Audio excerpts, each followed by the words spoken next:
मोदी सरकार ने किसान हित में जो कृषि कानून लागू किया है, कांग्रेस उसके विरोध में कुछ तथाकथित किसानों को भड़काकर देश को जलाने की साजिश रच रही है। लेकिन क्या कोई कांग्रेसी बता सकता है कि अगर ये कृषि कानून गलत है तो कांग्रेस राज में किसान के हित में कौन सा कानून लाया गया था? कांग्रेस अगर इतनी बड़ी किसान हितैषी है तो 60 सालों में इन्होंने किसानों का भला क्यों नहीं किया? कांग्रेस के राज में किसानों को मिला तो बस बिजली और सिंचाई की बढ़ी हुई दरें, फसल का अनुचित मूल्य, आढ़तियों और बिचौलियों की मार, और जब जब किसानों ने अपने अधिकारों के लिए आवाज उठाई तो कांग्रेसी युवराज पप्पू गांधी के बाप राजीव गांधी ने उन पर लाठियां बरसाई और गोलियां चलवाई। लेकिन विडम्बना तो देखिए, आज यही कांग्रेसी किसान हितैषी बनने का ढोंग कर रहे हैं। बात है 1988 की, जब देश में कांग्रेस की सरकार थी और राजीव गांधी देश के प्रधानमंत्री थे। उस समय किसान बड़ी बिजली और सिंचाई की दरें घटाने और फसल के उचित मूल्य सहित 35 सूत्री मांगों को लेकर पश्चिमी यूपी से बड़ी संख्या में दिल्ली पहुंच रहे थे और राजीव गांधी सरकार ने उन्हें लोनी बॉर्डर पर रोकने के लिए पुलिस फायरिंग करवा दी, जिसमें 2 किसानों को अपनी जान गंवानी पड़ी। लेकिन किसानों को दिल्ली आने से रोक नहीं पाए। दिल्ली में 14 राज्यों के 5 लाख से ज्यादा किसान इकट्ठे हो गए। तब प्रदर्शनरत किसानों को हटाने के लिए सरकार ने 30 अक्टूबर 1988 की रात उन पर लाठीचार्ज करवा दिया था। लेकिन किसानों का कत्लेआम करने वाले ये कांग्रेसी आज किसान हित का ढोंग कर रहे हैं।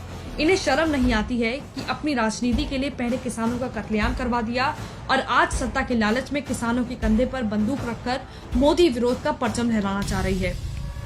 कांग्रेस द्वारा किसानों पर अत्याचार की कहानी यहीं खत्म नहीं होती। किसानों का खून चूसने वाली कांग्रेस ने 1998 में एक बार फिर से किसानों का खून बहाया। ये कत्लेआम मध्य प्रदेश में हुआ, जब प्रदेश में कांग्रेस के नेतृत्व वाली सरकार थी और दिग्विजय सिंह मुख्यमंत्री थे। दिसंबर 1997 में गेरुआ बीमारी, बेमौसम ज्यादा बरसात और ओले ने किसानों की पूरी फसल को बर्बाद कर दिया था। किसान सरकार की मदद के भरोसे बैठे हुए थे, लेकिन ना तो सरकार मदद के मूड में थी और ना किसानों की सुन रही थी। इससे परेशान होकर 9 जनवरी को करीब 20,000 किसान धरने पर बैठ गए।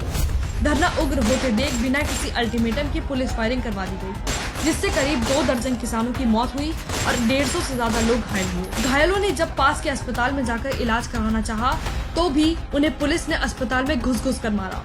बाद में दिग्विजय सिंह ने ना तो मृत किसानों की जिम्मेदारी ली और न ही कोई मदद की, और किसानों की हत्यारी कांग्रेस आज खुद को किसान हितैषी बता रही है। सत्ता के भूखे इन कांग्रेसियों को आज किसान की बड़ी चिंता हो रही है। लेकिन 60 सालों तक जब कांग्रेस इस देश के किसानों का दोहन करती रही, तब किसानों का दर्द नहीं दिखा। सबसे ज्यादा अगर किसानों ने आत्महत्या की है तो वह कांग्रेस के समय ही की है। सिर्फ 1995 से लेकर 2013 तक देखें तो पूरे देश में कुल 2,96,438 किसानों ने आत्महत्या की है। तब इन कांग्रेसियों को किसान का दर्द और उनकी परेशानियां क्यों नहीं दिख रही थी?